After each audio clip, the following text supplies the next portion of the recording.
Il n'avait pas réagi officiellement depuis l'annonce de la candidature de Marine Le Pen. Jordan Bardella sort du silence et s'exprime dans le Figaro. On va en parler tout de suite avec notre invité, Alexandar Nikolic. Bonjour à vous. Bienvenue sur France Info. Vous êtes député européen, porte-parole du Rassemblement national. Il devait réagir vite, selon vous, Jordan Bardella?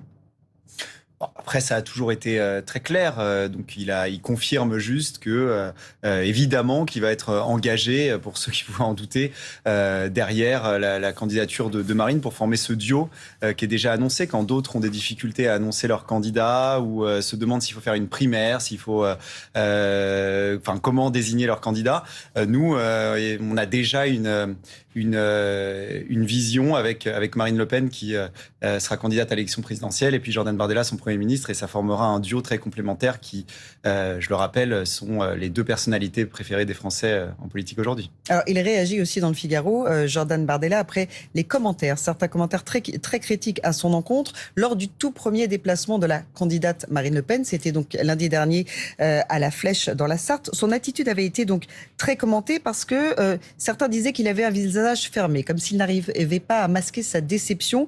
Et Jordan Bardella affirme dans cette interview au Figaro avoir l'impression d'assister à son propre enterrement. Comment vous interprétez justement ce qui a été dit sur cette attitude? Est-ce que selon vous, il était justement fermé comme déçu? Il rebondit dans l'interview en disant certains peut-être prétendaient que j'ai... Exactement, et en lisant ces commentaires, j'ai eu l'impression qu'on commentait mon propre enterrement. Exactement, alors que c'est évidemment ridicule parce que Marine Le Pen a tout de suite dit qu'ils vont former un duo, un binôme complémentaire, et donc évidemment qui sera en première loge de cette campagne, et heureusement pour nous, parce que j'insiste encore une fois, avec Marine, c'est les deux personnalités politiques préférées des Français, donc c'est important qu'ils soient présents tous les deux pour défendre les idées les plus populaires aussi. Et vous êtes d'accord qu'il n'était pas particulièrement, qu'il n'avait pas l'air très enthousiaste ni très souriant lundi dernier dans la Sarthe? Non mais si, ça allait très bien. Après, si certains en sont là à se dire on va faire une analyse physiologique pour savoir est-ce qu'il a suffisamment souri ou pas. Le premier déplacement de ce binôme était très gai. Honnêtement, très attendu. Oui, mais c'était un peu important tout de suite d'aller sur le terrain et que tous les deux aillent sur le terrain ensemble pour incarner ce binôme encore une fois. Alors son objectif à Jordan Bardella, bâtir un programme et surtout former un gouvernement d'union nationale. C'est un gouvernement qu'il imagine assez large, pas uniquement composé de cadres du RN. Il se dit d'ailleurs obsédé par l'idée du dépassement, c'est-à-dire il a dit justement qu'il va falloir aussi attirer des profils qui ne sont pas peut-être pour l'instant engagés au sein du Rassemblement national. On doit atteindre cette majorité, c'est important parce que il n'y a jamais eu un tel espoir, je pense, depuis longtemps en un parti politique pour que enfin les idées qui sont majoritaires dans l'opinion puissent être appliquées.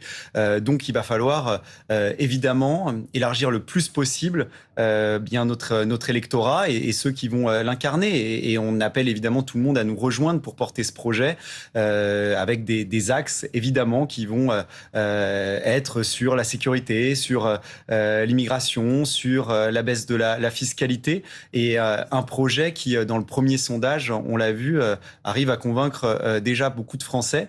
Mais il va falloir qu'on soit humble par rapport à ça et qu'on travaille pour que ça se concrétise en mai prochain. Alors on va jeter un œil à ce dernier sondage Elab paru pour la Tribune dimanche. Si la présidentielle avait lieu demain, eh bien Marine Le Pen accéderait au second tour avec une très large avance. Regardez ces chiffres, quel que soit le candidat du bloc central, que ce soit Édouard Philippe ou Gabriel Attal. Justement, dans cette interview au Figaro, on a Jordan Bardella qui estime que Bruno Retailleau n'est pas un candidat sérieux parce qu'il finira, selon lui, par rallier Édouard Philippe. Ça veut dire que pour Jordan Bardella, le bloc central est un obstacle plus important que le bloc LR? Non mais Bruno Retailleau, il avait déjà rejoint ce bloc central, donc il avait participé. Il a largement pris ses distances depuis qu'il a annoncé qu'il était candidat. Mais il a participé justement à ce gouvernement macroniste avec beaucoup de LR. On voit d'ailleurs dans ce sondage, et c'est intéressant, que Bruno Retailleau baisse de 11 à 8 et Marine Le Pen gagne 3-4% dans les deux sondages.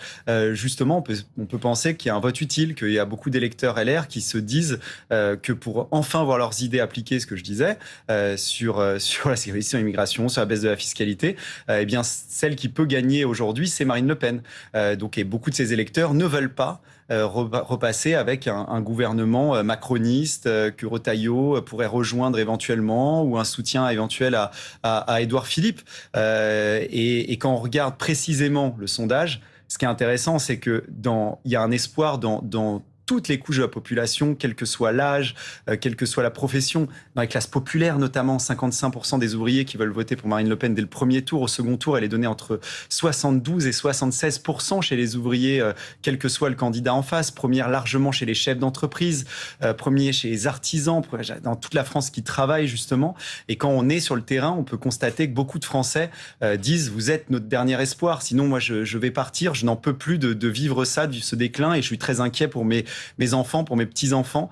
Eh bien cet espoir, il faut qu'on en soit digne, et il faut qu'on remporte cette élection présidentielle pour enfin améliorer la vie des Français. Ouais. Alors revenons sur cette journée de mardi qui était cruciale pour Marine Le Pen, pour le parti, parce que la Cour d'appel de Paris a donc rendu sa décision et elle confirme cette condamnation pour détournement de fonds dans l'affaire des assistants parlementaires. On sait donc que depuis, Marine Le Pen compte se pourvoir en cassation, mais est-ce que vous n'avez pas peur quand même que cette affaire lui colle à la peau, qu'elle ternisse l'image, qu'elle revienne en boucle tout au long de cette campagne présidentielle ?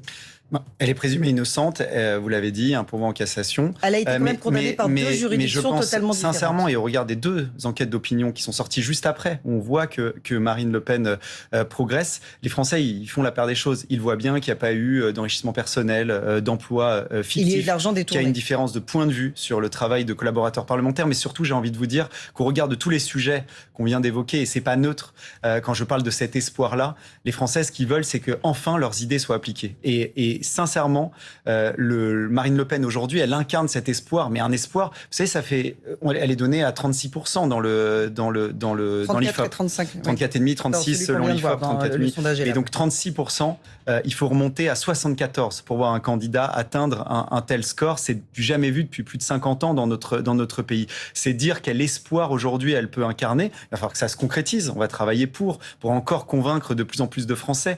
Mais au regard de justement l'inquiétude de Français qui vivent un déclin considérable, l'inquiétude pour l'avenir, 72% des Français considèrent que l'avenir sera moins bien qu'aujourd'hui. Il y a eu un sondage dans 33 pays, on est le peuple le plus pessimiste.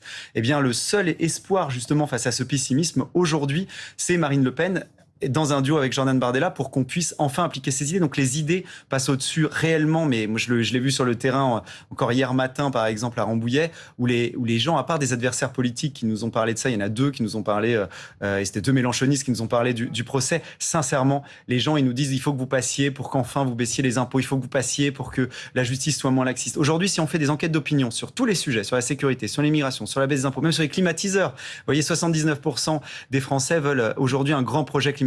Sur tous les sujets, aujourd'hui, il y a un consensus sur les idées qu'on peut porter. Pour que les Français les voient appliquées, ils savent qu'il faut qu'ils votent pour nous et qu'ils ne se laissent pas détourner par nos adversaires qui essaient de parler d'autre chose que du fond parce qu'ils sont disqualifiés.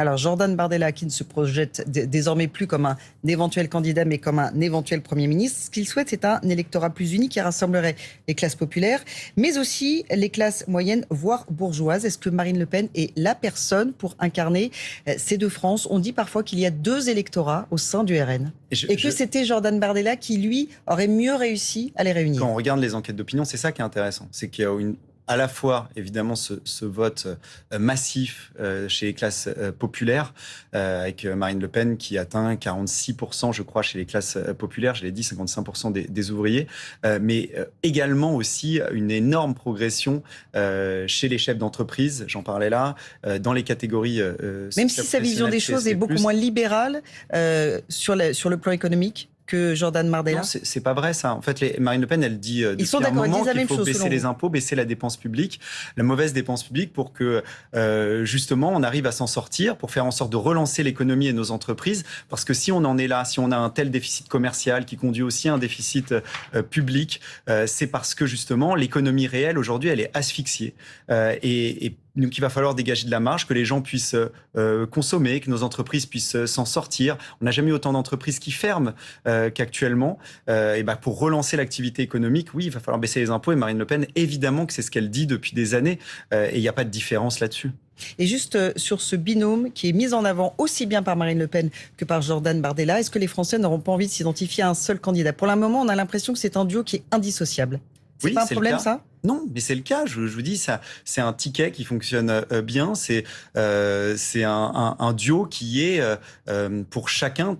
Enfin, les deux sont les personnalités politiques préférées des Français. Donc, ce duo réuni qui fonctionne ensemble, qui s'entend évidemment très bien depuis des années, et ça change un petit peu des autres mouvements où on voit des gens qui essaient de se mettre en avant un peu par ego et qui sont surtout dans des visions très personnelles. Mais vous voyez bien chez LR les règlements de compte qu'il peut y avoir, Bruno Retailleau qui envoie des attaques très personnelles contre Laurent Wauquiez. On voit à gauche qu'il y a des conflits très forts et qui ne se tendent même pas sur le mode de désignation du candidat. Chez nous, au moins, c'est très clair. Comme nos idées sont très identifiées et très populaires dans l'opinion, eh bien, ceux qui les incarnent aujourd'hui, c'est aussi très clair avec Marine Le Pen, candidate à la présidentielle pour être la première présidente donc première présidente femme de la Ve République, avec Jordan Bardella comme Premier ministre, qui, comme il le disait dans le Figaro, est déjà en train de préparer son gouvernement pour que on ait un gouvernement à la hauteur pour faire appliquer ses idées. Merci Alexandre Nikolic. Merci beaucoup. Je rappelle que vous êtes député